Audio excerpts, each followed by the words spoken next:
السلام علیکم ورحمۃ اللہ وبرکاتہ۔ فاعوذ باللہ من الشیطان الرجیم، بسم اللہ الرحمن الرحیم۔ اللہم صلی علی محمد وعلی آل محمد کما صلیت علی ابراہیم وعلی آل ابراہیم انک حمید المجید۔ اللہم بارک علی محمد وعلی آل محمد کما بارکت علی ابراہیم وعلی آل ابراہیم انک حمید المجید۔ تمام تعریفیں اس اللہ رب العزت کی لائق و زیبا ہیں جو تمام جہانوں کا پالنے والا ہے، اور درود و سلام ہو ہمارے آخری نبی حضرت محمد مصطفیٰ صلی اللہ علیہ وآلہ وسلم پر، جن کی ذات ہمارے لیے سراپا رحمت اور برکت ہے۔ معزز سامعین، آج ہم بات کریں گے مسلمانوں کے پہلے خلیفہ حضرت ابوبکر صدیق رضی اللہ تعالی عنہ کے بارے میں۔ اس موضوع کو ہم دو حصوں میں تقسیم کریں گے۔ پہلے حصے میں ہم حضرت ابوبکر صدیق رضی اللہ تعالی عنہ کی اس زندگی کے بارے میں بات کریں گے جو انہوں نے رسول اللہ صلی اللہ علیہ وآلہ وسلم کے ساتھ گزاری، اور دوسرے حصے میں ہم بات کریں گے خلافت ابوبکر صدیق رضی اللہ تعالی عنہ کے بارے میں۔ حضرت ابوبکر صدیق رضی اللہ تعالی عنہ کا نام عبداللہ تھا، ان کی کنیت ابوبکر تھی، لقب صدیق اور عتیق تھا۔ ان کے والد کا نام عثمان تھا اور ان کی کنیت ابو قحافہ تھی۔ والدہ کا نام سلمہ اور ان کی کنیت ام الخیر تھی۔ حضرت ابوبکر صدیق رضی اللہ تعالی عنہ کا تعلق مکے سے تھا۔ آپ ایک تاجر تھے۔ ان کی ایمانداری اور دیانتداری بہت زیادہ عرب میں مشہور تھی۔ آپ اپنے حسن اخلاق کی وجہ سے نہایت معزز سمجھے جاتے تھے اور لوگوں میں بہت مشہور تھے، اور لوگ ان کی اس قدر عزت کرتے تھے کہ ایام جاہلیت میں جو خون بہا کا مال جمع کرایا جاتا تھا، یہ لوگ اس کو حضرت ابوبکر صدیق رضی اللہ تعالی عنہ کے پاس جمع کراتے تھے۔ اگر کسی دوسرے شخص کے پاس وہ مال جمع کرا دیا جاتا تو قریش اس کو تسلیم ہی نہیں کرتے تھے۔ جب اسلام کی روشنی عرب میں نہیں پھیلی تھی، تب بھی اس وقت بھی حضرت ابوبکر صدیق رضی اللہ تعالیٰ عنہ کو شراب سے نفرت تھی۔ رسول اللہ صلی اللہ علیہ وآلہ وسلم کے ساتھ آپ کو بچپن ہی سے خاص لگاؤ تھا۔ حضرت ابوبکر صدیق رضی اللہ تعالیٰ عنہ رسول اللہ صلی اللہ علیہ وآلہ وسلم کے حلقہ احباب میں سے تھے۔ ابوبکر صدیق رضی اللہ تعالیٰ عنہ رسول اللہ صلی اللہ علیہ وآلہ وسلم سے 2 سال چھوٹے تھے۔ اکثر تجارت کا سفر بھی ساتھ ہی کیا کرتے تھے۔ جب رسول اللہ صلی اللہ علیہ وآلہ وسلم کو اللہ رب العزت نے نبوت عطا کی تو مردوں میں اسلام لانے والے سب سے پہلے حضرت ابوبکر صدیق رضی اللہ تعالی عنہ ہی تھے جنہوں نے اسلام کو قبول کیا، کیونکہ ان کا دل آئینے کی طرح صاف تھا۔ بعض مورخین اس کو اس طرح بیان کرتے ہیں کہ عورتوں میں سب سے پہلے اسلام حضرت خدیجہ رضی اللہ تعالی عنہ لائیں، مردوں میں اسلام قبول کرنے والے حضرت ابوبکر صدیق رضی اللہ تعالی عنہ تھے۔ بچوں میں سب سے پہلے اسلام حضرت علی رضی اللہ تعالی عنہ نے کیا، اور غلاموں میں زید بن ثابت رضی اللہ تعالی عنہ مسلمان ہوئے۔ حضرت ابوبکر صدیق رضی اللہ تعالی عنہ نے مسلمان ہوتے ہی دین اسلام کے لیے جدوجہد شروع کر دی، اور آپ کی دعوت پر عثمان بن عفان، زبیر، عبد الرحمن بن عوف، سعد بن ابی وقاص، طلحہ بن عبداللہ رضی اللہ تعالی عنہما اسلام میں داخل ہوئے، اور عثمان بن مظعون، ابو عبیدہ، ابو سلمہ، خالد بن سعید رضی اللہ تعالی عنہما بھی آپ ہی کی ہدایت پر دائرہ اسلام میں داخل ہوئے۔ ابوبکر صدیق رضی اللہ تعالی عنہ کے پاس قبول اسلام کے وقت 40,000 درہم نقد موجود تھے۔ انہوں نے یہ تمام دولت راہ خدا میں صرف کر دی۔ رسول اللہ صلی اللہ علیہ وآلہ وسلم نے کئی بار ان کی فیاضی کی تعریف فرمائی اور کہا، ابوبکر کے مال سے زیادہ کوئی مال بھی میرے لیے فائدہ مند ثابت نہیں ہوا۔ آپ نے مشرک آقاؤں کے ظلم و ستم کا شکار ہونے والے غلاموں اور لونڈیوں کو بھی آزاد کروایا۔ ابوبکر صدیق رضی اللہ تعالیٰ عنہ کے مسلمان ہونے کے بعد حضرت عائشہ رضی اللہ تعالیٰ عنہ پیدا ہوئی اور ان کی پرورش اسلامی گھرانے میں ہوئی۔ حضرت ابوبکر صدیق رضی اللہ تعالیٰ عنہ عائشہ رضی اللہ تعالیٰ عنہ سے بہت زیادہ محبت کرتے تھے، اور عائشہ رضی اللہ تعالیٰ عنہ کو اللہ رب العزت نے ام المومنین ہونے کا شرف بخشا۔ آپ نے اپنے گھر کے صحن میں ایک چھوٹی سی مسجد بنائی ہوئی تھی جس میں وہ نہایت خشوع اور خضوع کے ساتھ اللہ رب العزت کی عبادت میں مشغول رہتے تھے۔ آپ کا دل اتنا نرم تھا کہ جب بھی قرآن پاک کی تلاوت کی جاتی تو آپ کی آنکھوں سے آنسو جاری ہو جاتے۔ رات رات بھر نمازیں پڑھتے تھے، دن کو اکثر روزے رکھتے تھے، خاص طور پر موسم گرما روزوں میں ہی گزارتے تھے۔ خشوع اور خضوع کا عالم یہ تھا کہ نماز میں لکڑی کی طرح بے حس و حرکت کھڑے رہتے تھے۔ کبھی ایسی دقت طاری ہوتی کہ روتے روتے ہچکیاں بن جاتی تھیں۔ آخرت کا خوف ایسا تھا کہ دنیا کا ذرہ ذرہ ان کے لیے سرمایہ عبرت تھا۔ جب بھی کوئی سرسبز درخت دیکھتے تو کہتے کاش میں درخت ہوتا، آخرت میں حساب کتاب سے بچ جاتا۔ جب بھی کسی باغ کی طرف سے گزرتے تو چڑیوں کو چہچہاتا ہوا دیکھتے سر آہ بھرتے اور فرماتے پرندوں تمہیں مبارک ہو، دنیا میں چہچہاتے ہو، درختوں کے سائے میں بیٹھتے ہو، قیامت میں تمہارا کوئی حساب نہیں ہے، کاش ابو بکر بھی تمہاری طرح ہوتا۔ رسول اللہ صلی اللہ علیہ وآلہ وسلم کی نبوت کے ساتھ ہی آپ نے تبلیغ اسلام کا آغاز کر دیا تھا اور رسول اللہ صلی اللہ علیہ وآلہ وسلم کے ساتھ دعوت کا کام کرتے رہے۔ رسول اللہ صلی اللہ علیہ وآلہ وسلم صبح اور شام ابو بکر صدیق رضی اللہ تعالیٰ عنہ کے گھر تشریف لاتے تھے۔ جب آپ نے ہجرت حبشہ کی طرف جانے کا ارادہ کیا تو راستے میں ان کی ملاقات ایک رئیس سے ہوئی، جس نے ان سے پوچھا کہ ابو بکر کہاں کا ارادہ ہے؟ تو آپ نے فرمایا میری قوم نے مجھے جلا وطن کر دیا ہے، کسی اور ملک میں جاؤں گا اور اللہ رب العزت کی عبادت کروں گا۔ اس رئیس سردار نے کہا کہ تمہیں کیسے جلا وطن کیا جا سکتا ہے جبکہ تم مفلسوں کی مدد کرتے ہو، قرابت داروں کا خیال رکھتے ہو، مہمان نواز ہو، مصیبت زداؤں کی داد رسی کرتے ہو۔ میرے ساتھ اپنے وطن واپس چلو اور وہاں رہ کر ہی اپنے رب کی عبادت کرنا۔ اس کے بعد وہ شخص مکہ آ کر اعلان کرتا ہے کہ میں نے ابو بکر کو امان دی۔ قریش یہ سن کر خاموش ہو جاتے ہیں، لیکن ان کے سامنے اپنی ایک خواہش کو رکھتے ہیں اور کہتے ہیں کہ ابو بکر صدیق رضی اللہ تعالیٰ عنہ نے اپنے گھر کے صحن میں ایک مسجد بنا رکھی ہے جس میں وہ اعلان کے ساتھ نماز پڑھتے ہیں، جبکہ ہمیں یہ خوف ہے کہ اگر انہوں نے اپنا یہ عمل جاری رکھا تو ہماری عورتیں اور بچے اپنے آبائی دین کو چھوڑ کر ابو بکر صدیق رضی اللہ تعالیٰ عنہ کی پیروی کرنے لگ جائیں گے۔ تو ہماری یہ شرط ہے کہ ہم انہیں اس شرط پہ یہاں رہنے دیں گے کہ وہ باقاعدہ اعلان کے ساتھ اپنی عبادت کو جاری نہیں رکھیں گے۔ وہ سردار حضرت ابو بکر صدیق رضی اللہ تعالیٰ عنہ کے پاس آتا ہے اور کہتا ہے کہ تم اس شرط کو قبول کر لو تو میں تمہاری ذمہ داری کو قبول کرتا ہوں، ورنہ میں تمہاری اس ذمہ داری سے بری ہوں۔ حضرت ابو بکر صدیق رضی اللہ تعالیٰ عنہ نے فرمایا کہ مجھے تمہاری پناہ کی کوئی ضرورت نہیں ہے، میرے لیے اللہ اور اس کا رسول صلی اللہ علیہ وآلہ وسلم کی پناہ ہی کافی ہے۔ اس کے بعد آپ اسلام کی تبلیغ کا کام اسی طریقے سے جاری رکھتے ہیں جس طرح سے پہلے کیا کرتے تھے۔ اسلام کی تبلیغ کا کام آپ اسی طرح کرتے رہے اور کفار اور مشرکین کا ظلم و ستم بڑھتا ہی رہا۔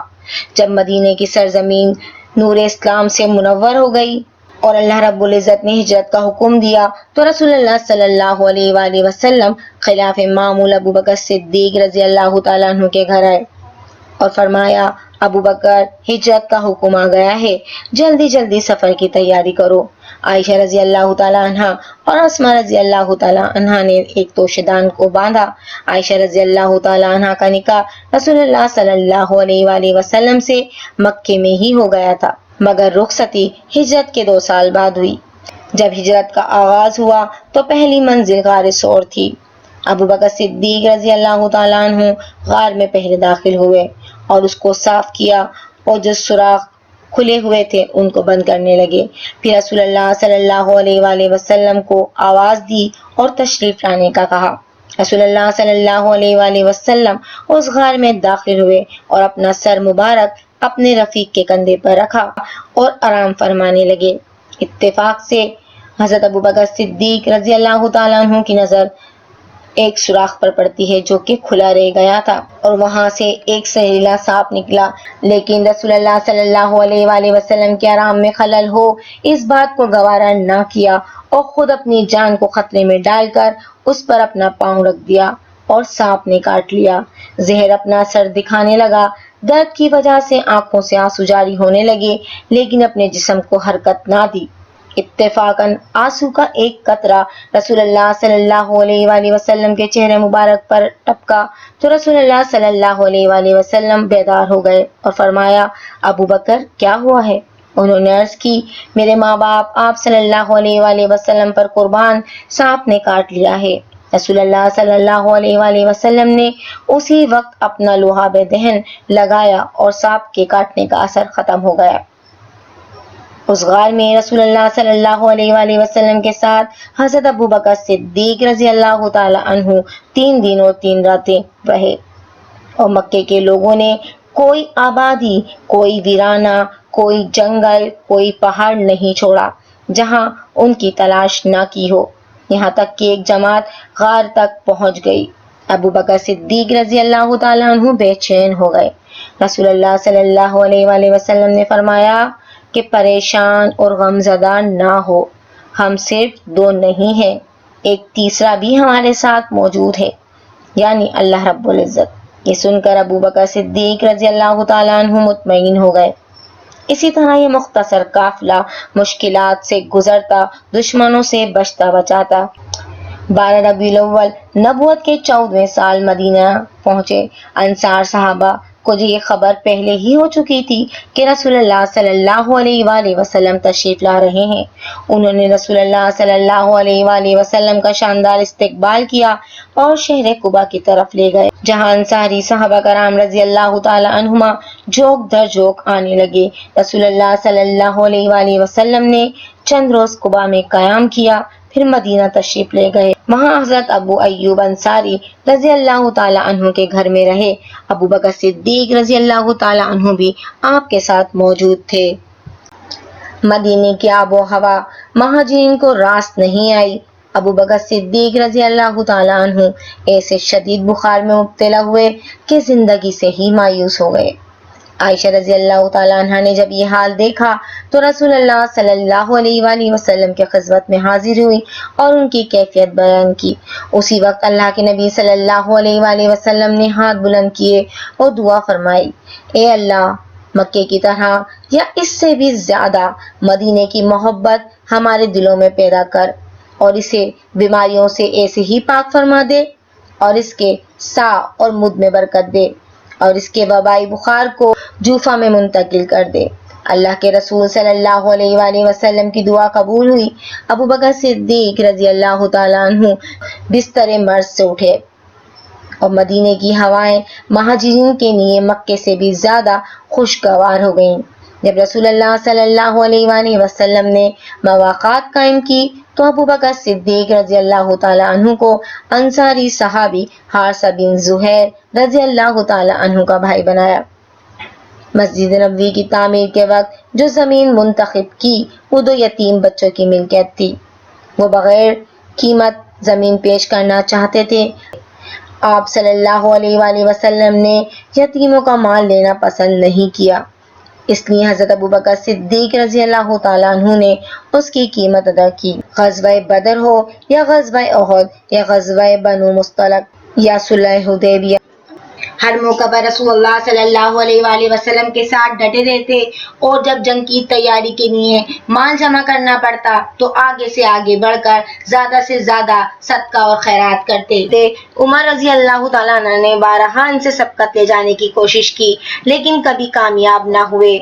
جی ہاں، صحابہ کرام رضی اللہ تعالیٰ عنہما ہمیشہ نیکیوں میں ایک دوسرے سے آگے نکلنے کی کوشش کرتے۔ ایک مرتبہ رسول اللہ صلی اللہ علیہ وآلہ وسلم نے صحابہ کرام کو صدقہ نکالنے کا حکم دیا۔ عمر رضی اللہ تعالیٰ عنہ کے پاس معمول سے زیادہ سرمایہ موجود تھا۔ انہوں نے سوچا آج میں ابو بکر سے سبقت لے جاؤں گا اور اپنے مال کا آدھا حصہ لے کر رسول اللہ صلی اللہ علیہ وآلہ وسلم کی خدمت میں حاضر ہوئے۔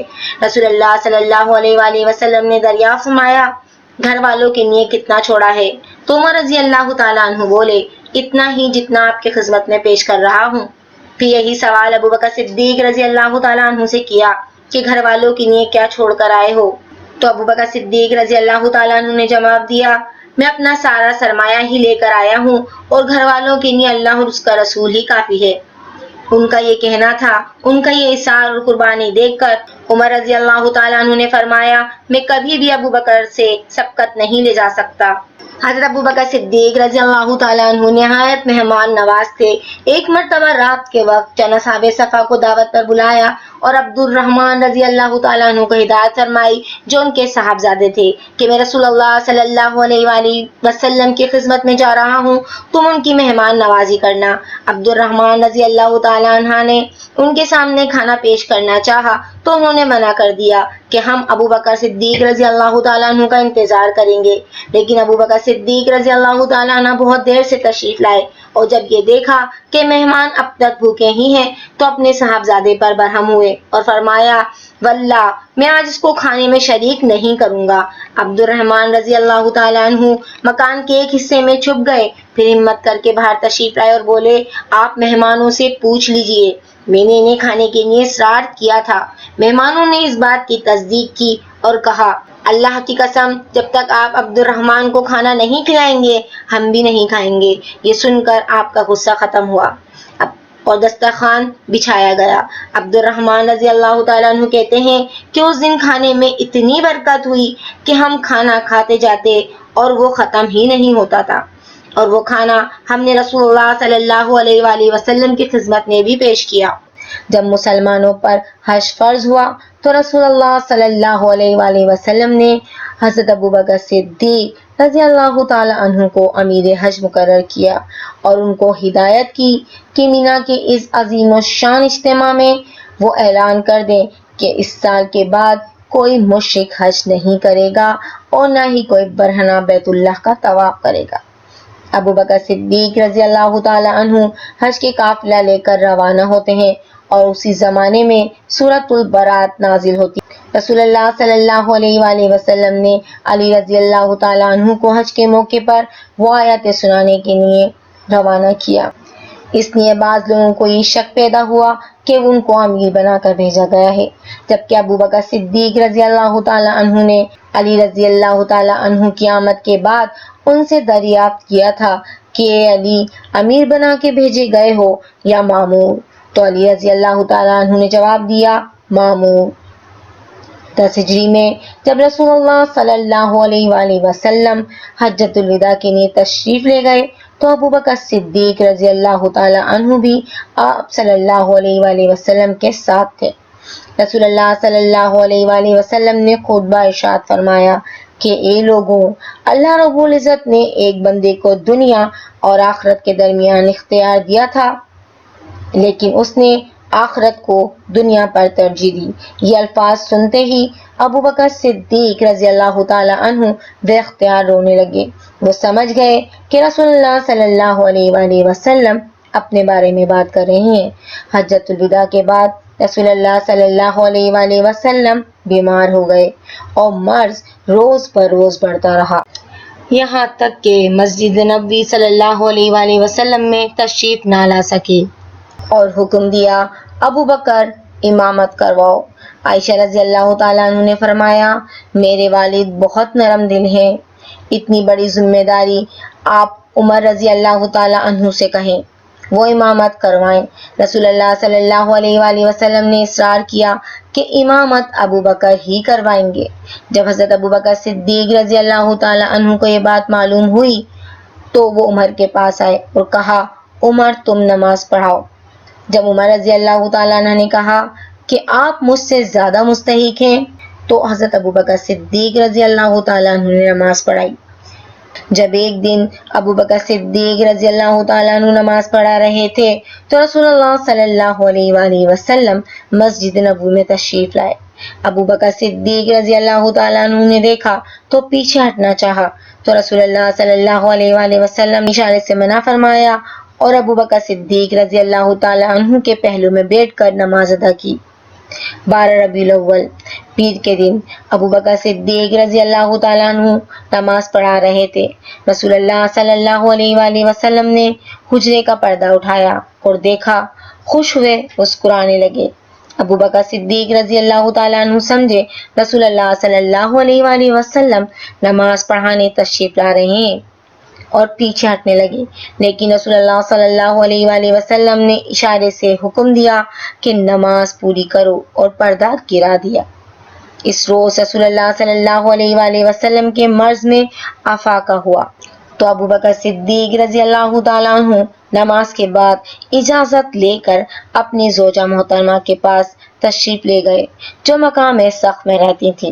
ابو بکر صدیق رضی اللہ تعالیٰ عنہ جب سخت سے واپس آئے تو رسول اللہ صلی اللہ علیہ وآلہ وسلم کا انتقال ہو چکا تھا اور مسجد نبوی کے دروازے پر ایک ہنگامہ برپا تھا، لیکن وہ کسی سے بھی کچھ بولے بغیر سیدھا عائشہ رضی اللہ تعالی عنہا کے حجرے میں داخل ہوئے اور رسول اللہ صلی اللہ علیہ وآلہ وسلم کے چہرہ مبارک سے نقاب کو ہٹایا اور پیشانی پر بوسہ دیا اور رو کر کہا، میرے ماں باپ آپ صلی اللہ علیہ وآلہ وسلم پر قربان، اللہ کی قسم آپ صلی اللہ علیہ وآلہ وسلم پر دو موتیں جمع نہیں ہوں گی۔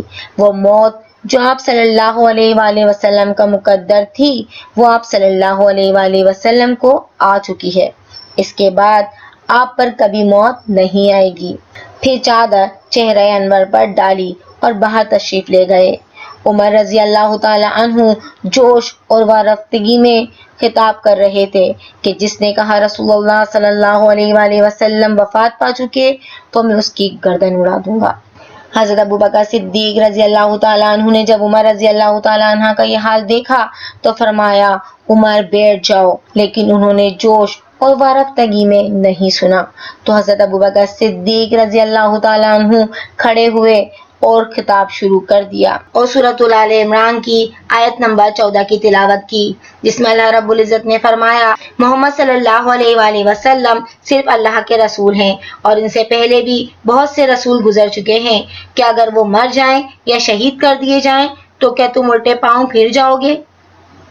اس آیت مبارکہ نے یکایک ایمان اور اعتقاد کے متزلزل ستونوں کو مستحکم کر دیا اور صحابہ کرام رضی اللہ تعالیٰ عنہما کہتے ہیں کہ ہمیں ایسا محسوس ہوا کہ یہ آیت مبارکہ ہم پہلی بار سن رہے ہیں۔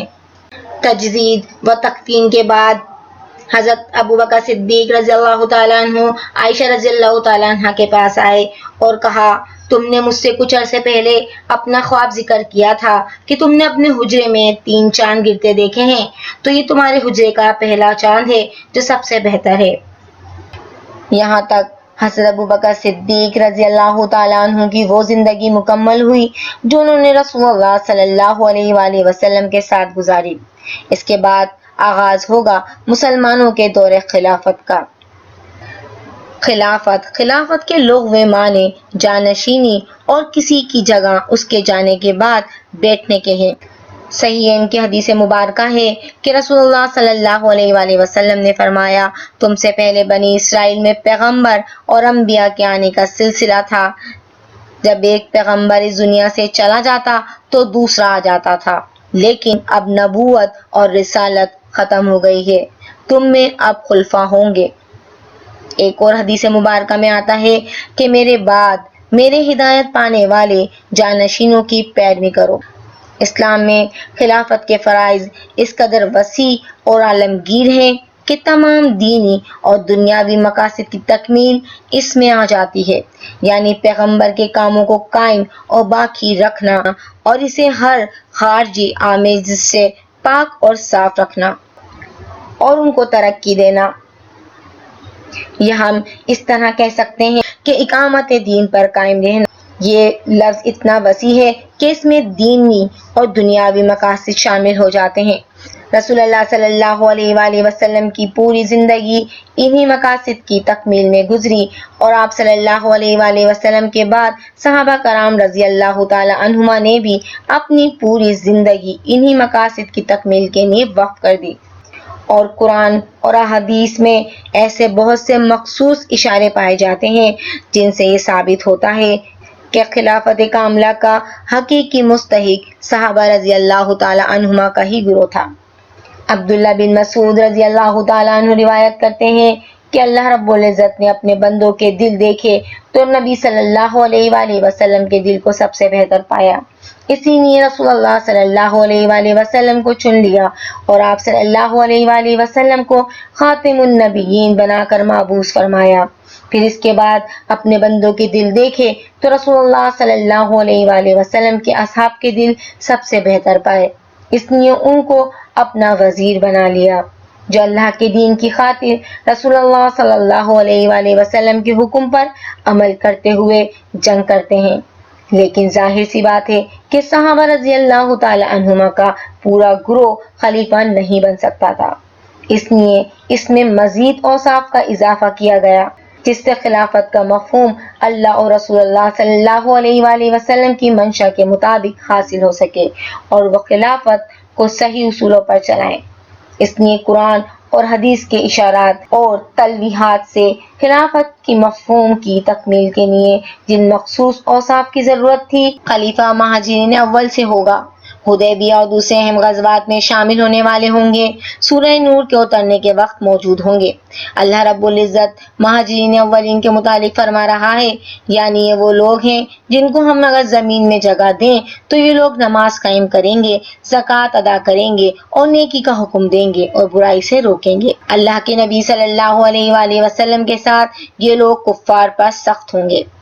تم میں سے جو لوگ ایمان لائے اور نیک کام کرے ان سے اللہ نے وعدہ کیا ہے کہ ان کو زمین کا خلیفہ بنا دیا جائے گا، جیسا ان لوگوں کو خلیفہ بنا چکا ہے جو ان سے پہلے تھے، اور ان کے اس دین کو جو ان کے لیے پسند کیا ہے مضبوط کر دے گا۔ یہ وہ لوگ ہوں گے جن کو اللہ رب العزت نے جنت کی خوشخبری دی ہوگی۔ وہ امت کے ضیف اولیاء اول سے ہوں گے، یعنی صدیقین، شہداء، صالحین اور محدثین، اور جنت میں ان کا درجہ بلند ہوگا۔ رسول اللہ صلی اللہ علیہ وآلہ وسلم کے ساتھ ان کے معاملات بہت اچھے ہوں گے، اور رسول اللہ صلی اللہ علیہ وآلہ وسلم نے ان کے بہترین اوصاف اور ان کی فضیلت بیان کی ہوگی، جن سے فقہاء صحابہ رضی اللہ تعالی عنہما یہ سمجھ جائیں گے کہ اگر رسول اللہ صلی اللہ علیہ وآلہ وسلم کسی کو خلیفہ بناتے تو ان کو ہی بناتے۔ اللہ تعالیٰ نے رسول اللہ صلی اللہ علیہ وآلہ وسلم سے جو وعدے کیے وہ اس ذات سے پورے ہوں، اس کا قول حجت ہو۔ یہ تمام اوصاف بہت سے صحابہ کرام میں پائے جاتے تھے، لیکن ان کا مجموعہ صرف اور صرف خلفائے اربعہ کی ذات مبارکہ تھی۔ خلفائے راشدین مہاجرین اولین میں سے تھے، صلح حدیبیہ میں شریک تھے، تمام اہم غزوات میں شامل تھے، سورہ نور کے اترنے کے وقت موجود تھے۔ یہ وہ لوگ تھے جنہیں اللہ رب العزت نے جنت کی بشارت دنیا میں ہی دے دی تھی۔ یہ امت کے طبقہ اولین میں تھے۔ حدیث مبارکہ میں آتا ہے کہ ایک بار رسول اللہ صلی اللہ علیہ وآلہ وسلم کے ساتھ ابو بکر، عمر، عثمان، علی، طلحہ، زبیر رضی اللہ تعالی عنہما ایک پہاڑ پر تھے کہ ایک چٹان ہلنے لگی۔ آپ صلی اللہ علیہ وآلہ وسلم نے فرمایا، ٹھہر، تجھ پر صرف نبی، صدیق یا شہید ہے۔ رسول اللہ صلی اللہ علیہ وآلہ وسلم کی بہت ساری احادیث مبارکہ موجود ہیں جن سے خلفائے راشدین کی فضیلت ثابت ہوتی ہے۔ جیسے پہلے خلیفہ حضرت ابوبکر صدیق رضی اللہ تعالیٰ عنہ کے بارے میں رسول اللہ صلی اللہ علیہ وآلہ وسلم کا فرمان ہے کہ میری امت کے پہلے شخص ابوبکر صدیق رضی اللہ تعالیٰ عنہ ہی ہوں گے جو جنت میں داخل ہوں گے اور حوض کوثر پر میرے رفیق ہوں گے، کیونکہ وہ غار میں بھی میرے رفیق تھے۔ ایک اور حدیث مبارکہ میں آتا ہے کہ میری امت پر سب سے زیادہ رحم دل ابوبکر ہیں۔ دوسرے خلیفہ حضرت عمر رضی اللہ تعالیٰ عنہ، ان کے بارے میں رسول اللہ صلی اللہ علیہ وآلہ وسلم کا فرمان ہے کہ گزشتہ امتوں میں محدثین تھے، اگر میری امت میں کوئی محدث ہوگا تو وہ عمر رضی اللہ تعالیٰ عنہ ہی ہوں گے۔ ہمیں ایسی بہت سی آیتیں مبارکہ ملتی ہیں جو عمر رضی اللہ تعالیٰ عنہ کے رائے کے مطابق نازل ہوئیں۔ ایک اور حدیث مبارکہ میں آتا ہے کہ اللہ کے رسول صلی اللہ علیہ وآلہ وسلم نے فرمایا، اللہ کے بارے میں سب سے زیادہ بولنے والے عمر ہیں۔ تیسرے خلیفہ حضرت عثمان رضی اللہ تعالیٰ عنہ، ان کے بارے میں رسول اللہ صلی اللہ علیہ وآلہ وسلم کا فرمان ہے کہ جس سے فرشتے شرماتے ہیں میں اس سے شرم نہ کروں۔ ہر پیغمبر کا رفیق ہوتا ہے اور جنت میں میرا رفیق عثمان ہے۔ عثمان رضی اللہ تعالیٰ عنہ سب سے زیادہ حیادار تھے۔ مسلمانوں کے چوتھے خلیفہ حضرت علی رضی اللہ تعالیٰ عنہ، ان کے بارے میں رسول اللہ صلی اللہ علیہ وآلہ وسلم کا فرمان ہے کہ علی کو میرے ساتھ وہی نسبت حاصل ہے جو ہارون علیہ السلام کو موسیٰ علیہ السلام کے ساتھ تھی۔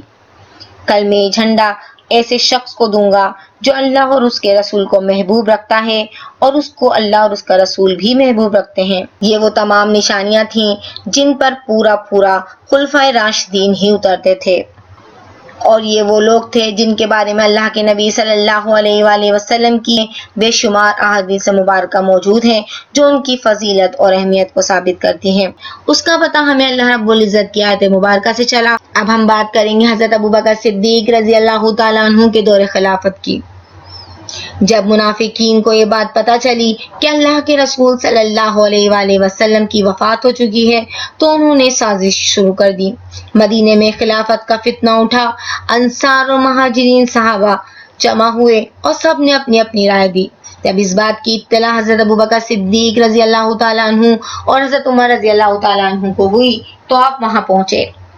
ابوبکر صدیق رضی اللہ تعالیٰ عنہ نے خطاب فرمایا اور انصار صحابہ کے فضائل اور محاسن کا اعتراف کیا اور کہا، مجھے آپ کے محاسن سے انکار نہیں ہے، لیکن عرب کے لوگ قریش کے سوا کسی کی حکومت کو تسلیم نہیں کر سکتے، اور مہاجرین وہ ہیں جو سب سے پہلے اسلام لائے اور رسول اللہ صلی اللہ علیہ وآلہ وسلم کے ساتھ خاندانی تعلق کے باعث آپ سے زیادہ حقدار ہیں۔ اور پھر فرمایا، یہ ابو عبیدہ بن جراح ہیں اور عمر رضی اللہ تعالیٰ عنہما موجود ہیں، جس کے ہاتھ پر چاہو بیعت کر لو۔ یہ سنتے ہی حضرت عمر رضی اللہ تعالیٰ عنہ آگے بڑھے اور حضرت ابوبکر صدیق رضی اللہ تعالیٰ عنہ کا ہاتھ تھام لیا اور کہا، نہیں، ہم آپ کے ہاتھ پر بیعت کرتے ہیں کیونکہ آپ ہم سب میں بہتر ہیں۔ اللہ کے نبی صلی اللہ علیہ وآلہ وسلم آپ کو بہت زیادہ عزیز رکھتے تھے۔ حضرت عمر رضی اللہ تعالیٰ عنہ کی بات سن کر تمام لوگوں نے آپ سے بیعت کی اور ایک بڑا طوفان آنے سے پہلے ہی رک گیا اور لوگ رسول اللہ صلی اللہ علیہ وآلہ وسلم کی تجسید و تکفین میں مصروف ہو گئے۔ جب اس فرض سے فارغ ہوئے تو دوسرے دن مسجد نبوی صلی اللہ علیہ وآلہ وسلم میں بیعت عام ہوئی اور حضرت ابوبکر صدیق رضی اللہ تعالیٰ عنہ نے منبر پر بیٹھ کر خطبہ ارشاد فرمایا اور کہا، صاحبوں، میں تم پر حاکم مقرر کیا گیا ہوں جبکہ میں سب سے بہتر نہیں ہوں۔ اگر میں اچھا کام کروں تو تم میری مدد کرنا اور اگر برائی کی طرف جاؤں تو مجھے روکنا۔ سچ امانت ہے اور جھوٹ خیانت ہے، اور انشاءاللہ تمہارا ضعیف فرد بھی میرے نزدیک طاقتور ہے یہاں تک کہ اس کا حق واپس دلا دوں، اور انشاءاللہ تمہارا طاقتور فرد بھی میرے نزدیک ضعیف ہے یہاں تک کہ میں اس سے دوسروں کا حق دلا دوں۔ جو قوم جہاد فی سبیل اللہ چھوڑ دیتی ہے اس کو اللہ ذلیل و خوار کر دیتا ہے، اور جس قوم میں بدکاری عام ہو جاتی ہے اللہ رب العزت اس کی مصیبت کو بھی عام کر دیتا ہے۔ میں اللہ اور اس کے رسول صلی اللہ علیہ وآلہ وسلم کی اطاعت کروں گا، تم میری اطاعت کرنا، لیکن اگر میں اللہ اور اس کے رسول صلی اللہ علیہ وآلہ وسلم کی نافرمانی کروں تو تم میری اطاعت مت کرنا۔ اس کے بعد فرمایا، اب نماز کے لیے کھڑے ہو جاؤ، اللہ رب العزت تم پر رحم کرے۔ یہ بخاری کی حدیث ہے۔ ابوبکر صدیق رضی اللہ تعالیٰ عنہ نے اپنے دور خلافت میں عہدیداروں کا انتخاب کرتے ہوئے انہی لوگوں کو پہلے ترجیح دی جو عہد نبی صلی اللہ علیہ وآلہ وسلم میں کسی نہ کسی عہدے پر فائز رہ چکے تھے۔ آپ جب بھی کسی کو کوئی عہدہ دیتے تو اس کو محسن الفاظ میں شریعت اسلامی کی پابندی کرنے کا حکم دیتے اور تقوی کی نصیحت کرتے۔ علی رضی اللہ تعالیٰ عنہ کی بیعت کے بارے میں آتا ہے جو محمد بن سرین رحمہ اللہ کی روایت ہے کہ حضرت ابوبکر صدیق رضی اللہ تعالیٰ عنہ کی بیعت ہو گئی، علی رضی اللہ تعالیٰ عنہ نے بیعت میں دیر کر دی اور خانہ جانشین ہو گئے۔ ابوبکر صدیق رضی اللہ تعالیٰ عنہ نے پیغام بھیجا، میری بیعت سے تاخیر کا سبب کیا ہے؟ کیا آپ میری خلافت کو ناپسند کرتے ہیں؟ علی رضی اللہ تعالیٰ عنہ نے فرمایا کہ میں آپ کی خلافت کو ناپسند نہیں کرتا، لیکن میں نے قسم کھائی ہے کہ جب تک قرآن جمع نہ کر لوں میں نماز کے علاوہ اپنی چادر نہیں اڑوں گا۔ فاطمہ رضی اللہ تعالیٰ عنہ اور عباس رضی اللہ تعالیٰ عنہ نے رسول اللہ صلی اللہ علیہ وآلہ وسلم کی متروکہ جائیداد میں میراث طلب کی تو سب سے پہلے ابوبکر صدیق رضی اللہ تعالیٰ عنہ نے کہا کہ رسول اللہ صلی اللہ علیہ وآلہ وسلم کا فرمان ہے کہ ہمارے مال میں وراثت جاری نہیں ہوگی اور ہمارا مال متروکہ وقف ہے۔ اس کے بعد دوسرے صحابہ کرام رضی اللہ تعالیٰ عنہ نے بھی ان کی بات کی تصدیق فرمائی باب فدق اور مسئلہ وراثت بھی پیش آئے، جسے ابو بکر صدیق رضی اللہ تعالیٰ عنہ نے رسول اللہ صلی اللہ علیہ وآلہ وسلم کے فرمان کے مطابق حل کیا۔ فاطمہ رضی اللہ تعالیٰ عنہ کے دل میں ملال تھا۔ کچھ مہینے بعد علی رضی اللہ تعالیٰ عنہ بیعت کرنے کے لیے حضرت ابو بکر صدیق رضی اللہ تعالیٰ عنہ کے پاس تشریف لائے، ان کے فضل اور شرف کا اعتراف کیا اور کہا، اللہ رب العزت نے جو آپ کو درجہ عطا کیا ہے ہم اس پر حسد نہیں کرتے۔ حضرت علی رضی اللہ تعالیٰ عنہ نے حضرت ابو بکر صدیق رضی اللہ تعالیٰ عنہ سے بات کی۔ خلیفہ اول کی آنکھوں سے آنسو جاری ہو گئے اور جواب دیا، قسم ہے اس ذات کی جس کے ہاتھ میں میری جان ہے، میں اپنے رشتہ داروں سے زیادہ رسول اللہ صلی اللہ علیہ وآلہ وسلم کے رشتہ داروں کو عزیز رکھتا ہوں۔ میں نے ہر مسئلے کا فیصلہ رسول اللہ صلی اللہ علیہ وآلہ وسلم کے فرمان کے مطابق کیا ہے۔ پھر اس دوستانہ گفتگو کے بعد دونوں کا دل آئینے کی طرح صاف ہو گیا اور علی رضی اللہ تعالیٰ عنہ نے شاندار الفاظ میں حضرت ابو بکر صدیق رضی اللہ تعالیٰ عنہ کے فضل اور شرف کا اعتراف کیا۔ سب سے زیادہ بڑی مشکلات اور خطرات جن کا سامنا خلیفہ اول کو کرنا پڑا وہ تھا مدعیان نبوت، یعنی وہ لوگ جنہوں نے نبوت کے جھوٹے دعوے کیے، اور دوسرا تھا ایک جماعت جو مرتد ہو گئی تھی اور انہوں نے بغاوت کا اعلان کر دیا تھا۔ تیسری تھی منکرین زکوٰۃ، انہوں نے ایک شور مچا رکھا تھا، اور ان سب پریشانیوں کے علاوہ صحابہ کرام رضی اللہ تعالیٰ عنہما کی ایک جماعت روم پر جنگ کرنے کے لیے تیار تھی، جس کو رسول اللہ صلی اللہ علیہ وآلہ وسلم نے خود تیار کیا تھا، اور اس کے سپہ سالار اسامہ بن زید رضی اللہ تعالیٰ عنہ تھے۔ بہت سے صحابہ رضی اللہ تعالیٰ عنہما نے حضرت ابو بکر صدیق رضی اللہ تعالیٰ عنہ کو مشورہ دیا کہ پہلے ان مسائل سے نپٹ لیں، پھر روم کی طرف جنگ کریں گے، مگر ابو بکر صدیق رضی اللہ تعالیٰ عنہ نے فرمایا، جس کا حکم رسول اللہ صلی اللہ علیہ وآلہ وسلم نے دیا ہے میں اس میں تاخیر نہیں کر سکتا، اور فوج کو روانہ کر دیا۔ اس کے بعد خالد بن ولید رضی اللہ تعالیٰ عنہ کے ساتھ مہاجرین اور انصار کی ایک جماعت کو روانہ کیا اور حکم دیا کہ نبوت کا جھوٹا دعویٰ کرنے والوں کو نیست و نابود کر کے لوٹیں۔ خالد بن ولید رضی اللہ تعالیٰ عنہ نے اس حکم کی تکمیل کی اور سب کے سب کو واصل جہنم کیا، اور اس کے بعد جو لوگ مرتد ہو گئے تھے اور اپنے اپنے علاقے کے بادشاہ بن کر بیٹھ گئے تھے ان کا بھی کلا کما کر دیا گیا۔ منکرین زکوٰۃ کو تنبیہ کی گئی کہ اگر وہ اپنے آپ کو مسلمان کہتے ہیں تو زکوٰۃ ادا کریں گے، اور جو ایسا نہیں کرے گا میں اس کے خلاف تلوار اٹھاؤں گا۔ صحابہ کرام رضی اللہ تعالیٰ عنہما نے کہا، ان پر تھوڑی نرمی کیجیے، وہ توحید کا اقرار کرنے والے ہیں۔ تو آپ رضی اللہ تعالیٰ عنہ نے صاف کہہ دیا، اللہ کی قسم اگر ایک بکری کا بچہ بھی جو رسول اللہ صلی اللہ علیہ وآلہ وسلم کو دیا جاتا تھا کوئی نہیں دے گا، اس سے انکار کر دے گا تو میں اس کے خلاف جہاد کروں گا۔ ابو بکر صدیق رضی اللہ تعالیٰ عنہ کا یہ عمل دیکھ کر ہمیں پتہ چلتا ہے کہ اسلام کے ہر رکن پر عمل کرنا مسلمان کے لیے نہایت ضروری ہے، جبکہ زکوٰۃ اور حج تو ایسے فرائض ہیں جو صرف صاحب استطاعت پر ہی فرض ہیں۔ حضرت ابو بکر صدیق رضی اللہ تعالیٰ عنہ کا یہ فیصلہ بالکل صحیح ثابت ہوا، اور آپ کی اس تنبیہ سے لوگوں نے زکوٰۃ ادا کرنی شروع کر دی، اور صحابہ کرام رضی اللہ تعالیٰ عنہ نے حضرت ابو بکر صدیق رضی اللہ تعالیٰ عنہ کی اس دور اندیشی کا اعتراف کر لیا۔ مدعیان نبوت مرتدین اسلام کے خلاف جنگ کرتے ہوئے بہت سے صحابہ کرام شہید ہوئے جو حافظ قرآن تھے، اور سب سے زیادہ خون ریزی جنگ یمامہ میں ہوئی۔ اس میں اس قدر صحابہ کرام رضی اللہ تعالیٰ عنہما شہید ہوئے۔ عمر رضی اللہ تعالیٰ عنہ کو یہ خدشہ ہو گیا کہ اگر صحابہ کرام رضی اللہ تعالیٰ عنہما کا شہادت کا سلسلہ اسی طرح قائم رہا تو قرآن مجید کا بہت سا حصہ ضائع ہو جائے گا۔ اس لیے وہ ابو بکر صدیق رضی اللہ تعالیٰ عنہ کے پاس آئے اور کہا، ہمیں قرآن کو جمع کر کے ایک مصحف کی صورت میں محفوظ کر کے رکھ لینا چاہیے۔ ابو بکر صدیق رضی اللہ تعالیٰ عنہ یہ سن کر پریشان ہو گئے اور کہا کہ جو کام اللہ کے رسول صلی اللہ علیہ وآلہ وسلم نے نہیں کیا میں کیسے کروں؟ عمر رضی اللہ تعالیٰ عنہ نے عرض کی، یہ اچھا کام ہے۔ عمر رضی اللہ تعالیٰ عنہ بار بار اصرار کرتے رہے، اور اللہ رب العزت نے ابو بکر صدیق رضی اللہ تعالیٰ عنہ کے دل میں یہ بات ڈال دی، اور آپ نے مصحف تیار کرنے کی اجازت دے دی۔ پہلے زید بن ثابت رضی اللہ تعالیٰ عنہ جو کاتب وحی تھے ان کو قرآن کے نسخے جمع کرنے کا کام دیا۔ پہلے تو وہ تھوڑا پریشان ہوئے، پھر جب اس بات کی مصلحت سمجھ میں آئی تو قرآن کو جمع کر کے مصحف تیار کرنے میں لگ گئے۔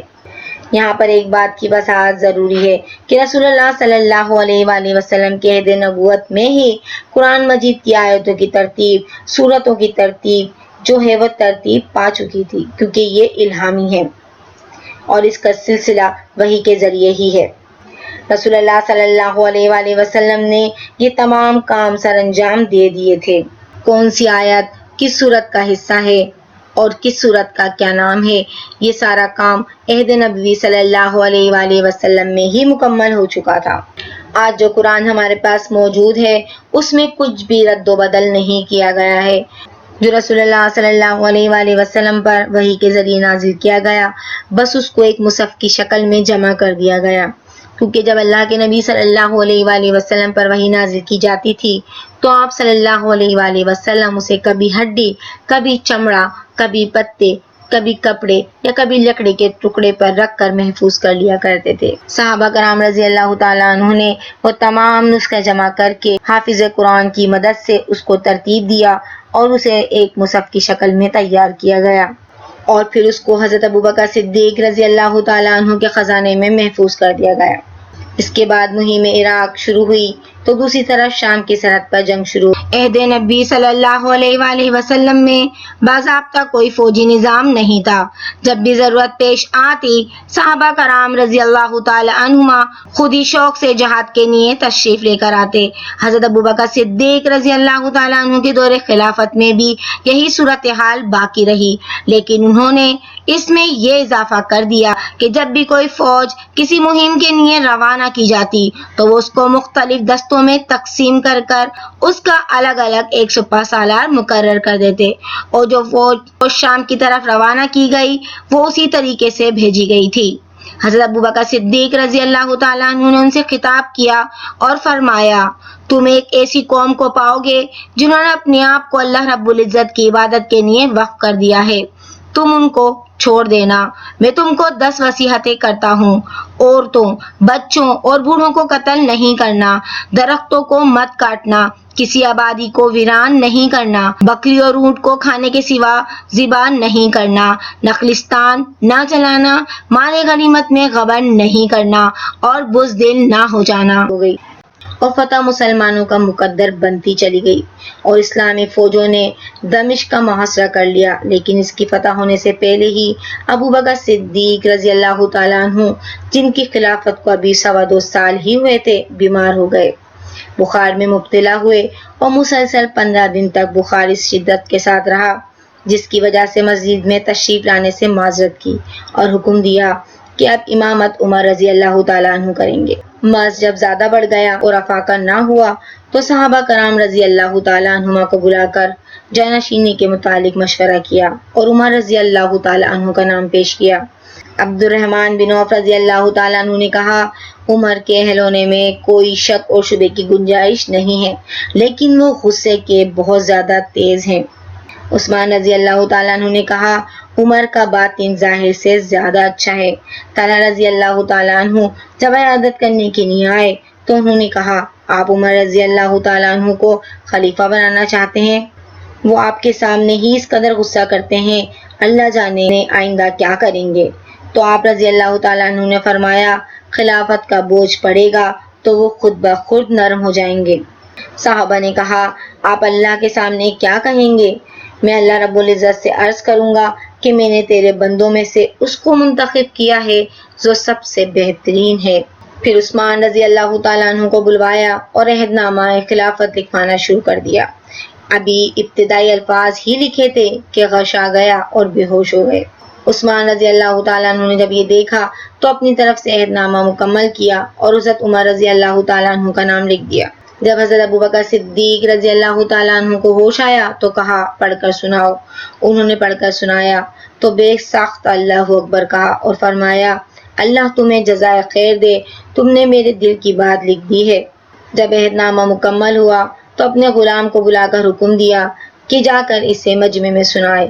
خود بالا خانے میں تشریف لے جا کر تمام حاضرین محفل سے فرمایا، میں نے اپنے کسی عزیز یا بھائی کو خلیفہ مقرر نہیں کیا، بلکہ اس شخص کو منتخب کیا ہے جو تم لوگوں میں سب سے بہترین ہے۔ تمام حاضرین نے جواب دیا، ہم نے سنا اور قبول کیا۔ اس کے بعد حضرت عمر رضی اللہ تعالیٰ عنہ کو بلایا اور نصیحتیں کی، اور اس کے بعد اپنے اہل خانہ کے پاس آئے اور عائشہ رضی اللہ تعالیٰ عنہ کو وراثت کے بارے میں سمجھایا اور کہا کسی کی حق تلفی نہ ہو، اور بیت المال کے قرض کی ادائیگی کی وصیت کی۔ بیت المال کا 6000 روپیہ قرض چڑھ گیا تھا، لیکن مسلمانوں کا ایک دانہ بھی اپنی ذات پر خرچ نہیں کیا، نہ ہی اولاد کے لیے چھوڑا۔ وفات کے وقت وصیت فرمائی کہ فلاں باغ بیچ کر بیت المال کا قرض ادا کر دینا، اور میرے مال میں جو چیز بھی زیادہ نظر آئے اسے عمر رضی اللہ تعالی عنہ کے پاس بھیج دینا۔ تجدید و تکفین کے متعلق فرمایا اس وقت جو کپڑا بدن پر ہے اسی کو دھو کر دوسرے کپڑوں کے ساتھ ملا کر کفن دینا۔ عائشہ رضی اللہ تعالیٰ عنہ نے فرمایا یہ تو پرانا ہے، کفن نیا ہونا چاہیے، تو فرمایا زندہ زیادہ حقدار ہے مردوں کی نسبت نئے کپڑوں کے، میرے لیے یہ پرانے ہی کپڑے کافی ہیں۔ اس کے بعد دریافت کیا آج دن کون سا ہے؟ جواب دیا گیا پیر کا دن۔ پھر پوچھا رسول اللہ صلی اللہ علیہ وآلہ وسلم کا وصال کس روز ہوا تھا؟ کہا گیا پیر کے دن۔ فرمایا میری آرزو یہی ہے کہ آج رات میں اس دنیا فانی سے رخصت ہو جاؤں۔ اللہ رب العزت نے ان کی آرزو پوری کی۔ یہ 13 ہجری کا واقعہ ہے اور آپ کی وفات 63 برس کی عمر میں ہوئی۔ آپ نے اس دنیا کو خیر بات کہا، ان اللہ و انا الیہ راجعون۔ حضرت ابوبکر صدیق رضی اللہ تعالیٰ عنہ کی زوجہ اسماء بنت امیس رضی اللہ تعالیٰ عنہ نے آپ کو غسل دیا۔ عمر رضی اللہ تعالیٰ عنہ نے نماز جنازہ پڑھائی۔ عثمان، طلحہ، عبد الرحمن بن عوف، ابو بکر اور عمر رضی اللہ تعالیٰ عنہما نے قبر میں اترا۔ عائشہ رضی اللہ تعالیٰ عنہ فرماتی ہیں کہ وفات کے بعد جب جائزہ لیا گیا تو صرف یہ چیزیں زیادہ نکلی، ایک غلام، ایک لونڈی اور 2 اونٹنیاں، تو ان کو عمر رضی اللہ تعالیٰ عنہ کے پاس بھیج دیا۔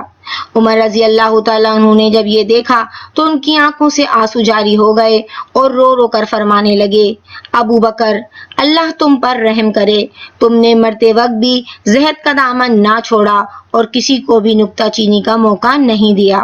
مسلمانوں کے پہلے خلافت کا باب مکمل ہوا اور رسول اللہ صلی اللہ علیہ وآلہ وسلم کا رفیق زندگی رسول اللہ صلی اللہ علیہ وآلہ وسلم کے پہلو میں مدفون ہو کر دائمی رفاقت کے لیے جنت میں پہنچ گیا۔ وما علینا الا البلاغ المبین۔